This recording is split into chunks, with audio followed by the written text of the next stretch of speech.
campaigning with you to ensure that people who provide contracted services to the public sector, like those cleaners and those caterers, would enjoy a living wage. So those were some of my initial thoughts. Great, Ethel, thanks very much. That was really fantastic.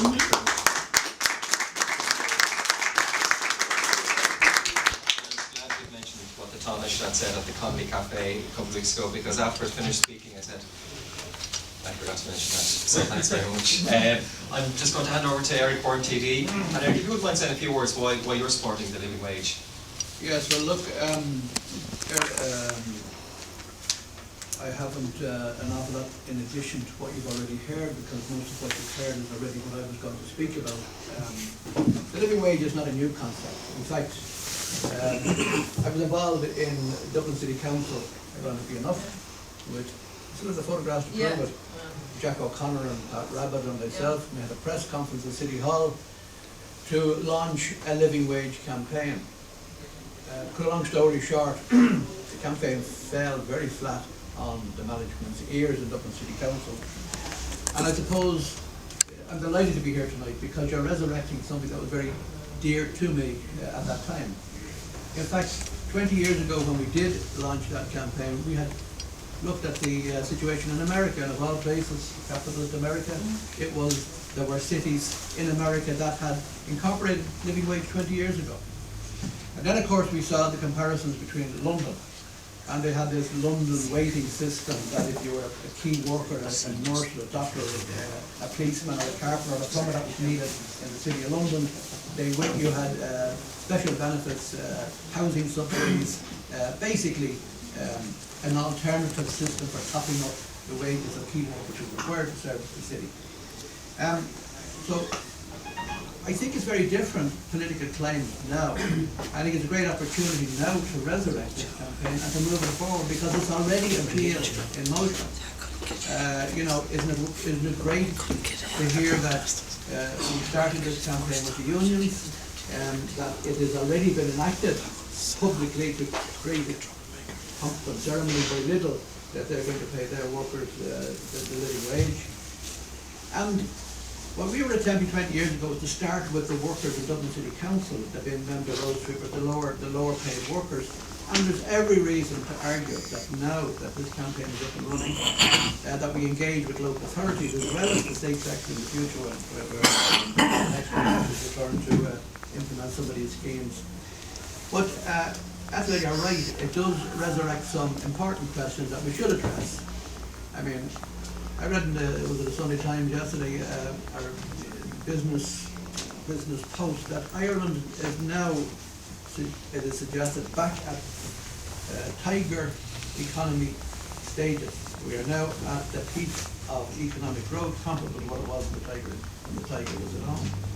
But we are very, very conscious, and I think everybody in this room must be deeply conscious that there's still a huge amount of people working in poverty. It is, I think, worth looking at. Why is the taxpayers subsidising employers who are happy to employ people at low wages, and the state then is obligated to come in under the family income supplement system to supplement it to the tune of about, I think it's probably about 300 million. So, when we ask ourselves, is the family income supplement supplementing exploitative employers, or can we use that pool of money to twist them away from exploitation, but use, I think you used the term social wage interventions. I'm not quite sure.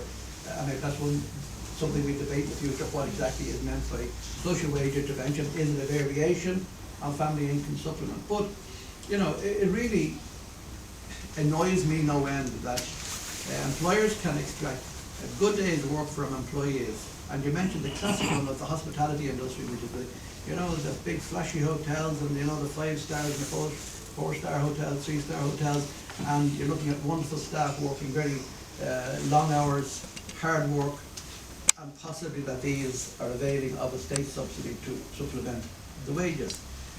So we can look at that. But can I say, the reason I think that we're on a bit of a movement uphill, or not uphill, but we are moving up, is because when the Joint Labour Committees were found to be unconstitutional, Jeff Nash and the government, in fairness, moved fairly quickly to create, after the Supreme Court had struck them down.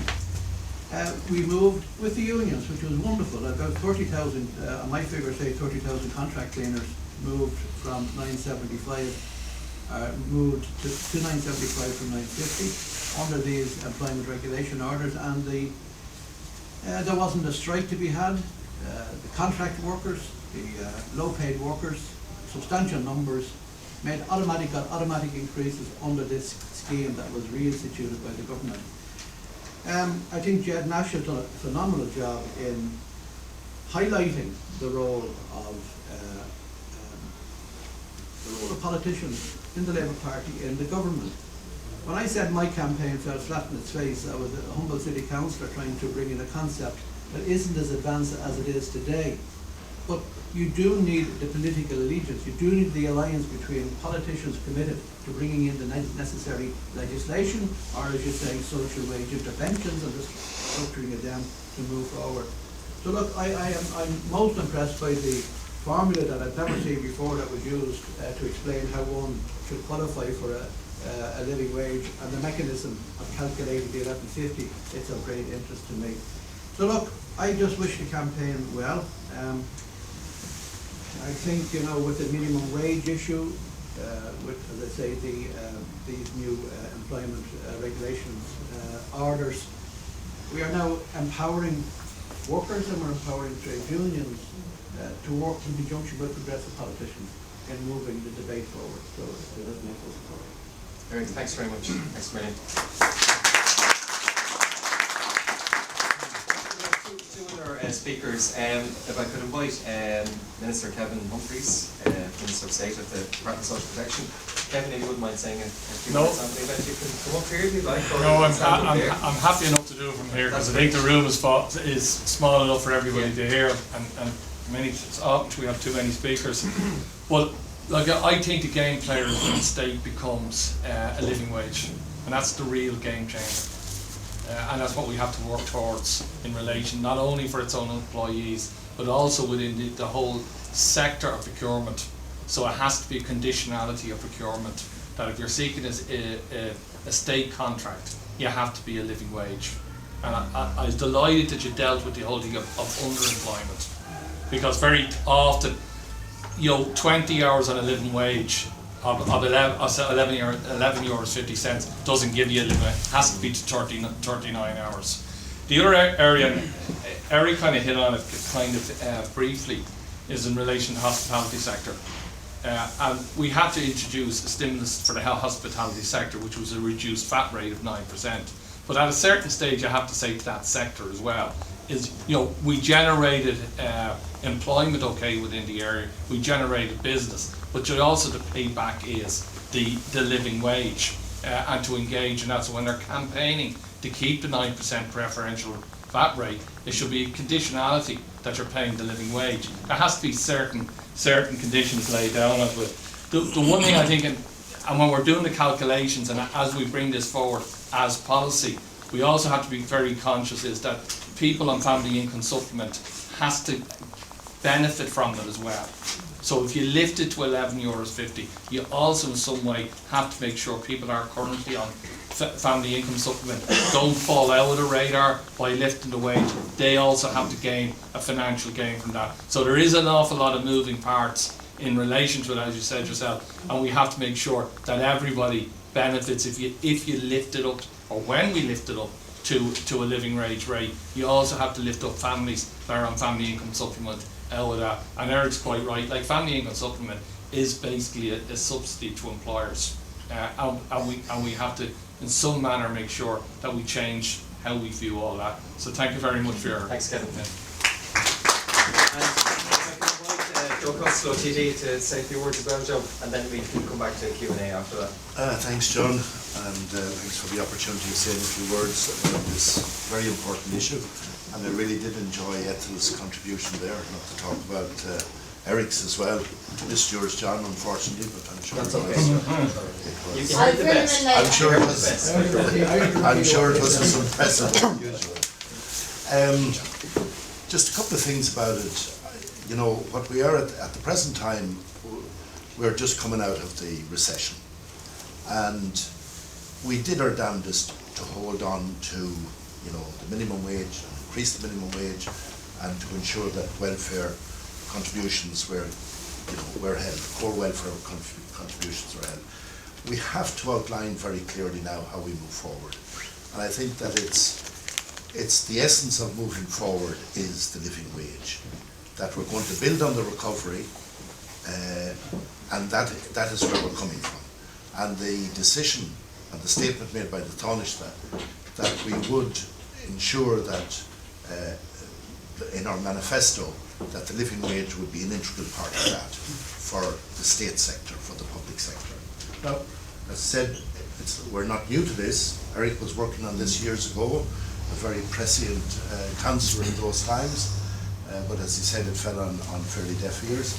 But already, I was talking to Alex Salmon there on Monday last, already they've introduced that in the public sector in Scotland, right? So we can certainly introduce it here in Ireland, I think, and I think it's the way to do it is to make that a part and parcel of our manifesto as what we're going to do if we're in government in the next period of time.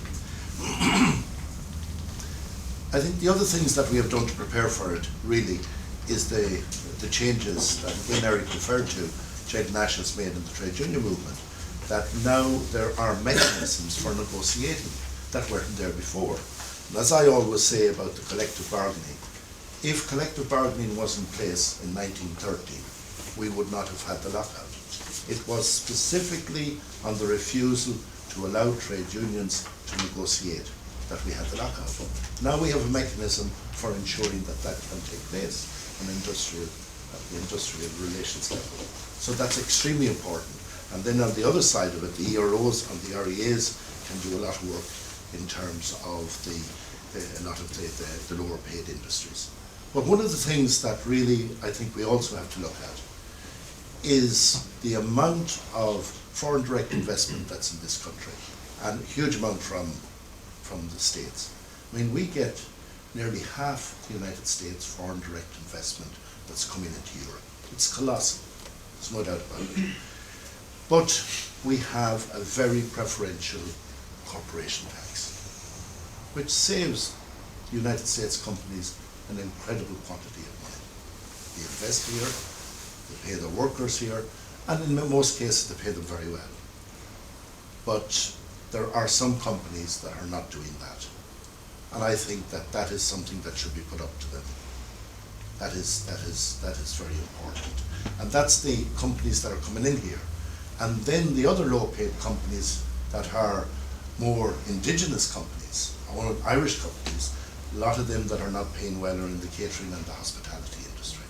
And we have given them the third reduction in VAT. You know, they're paying 9% instead of 13.5%. And that's a huge reduction. And they have not responded in kind. In fact, their prices have increased in the hospitality sector. We are now the most expensive country for hotel rooms in the European Union. And we also at the same time have the highest occupancy rate in all of Europe for hotel accommodation. And yet we are not getting the return from that as we should be getting, because the government has incentivized all of this. We were asked to do it, we did it, and they have not responded in kind. So I think pressure can be put on that industry in that respect. So I'm delighted that there is a campaign afoot, and I think that the essence of this campaign is a combination of political activity, which we can provide, plus the civic society, plus the trade union movement, and that is the way forward, and I think we can make real progress this time round. Thanks, Joe.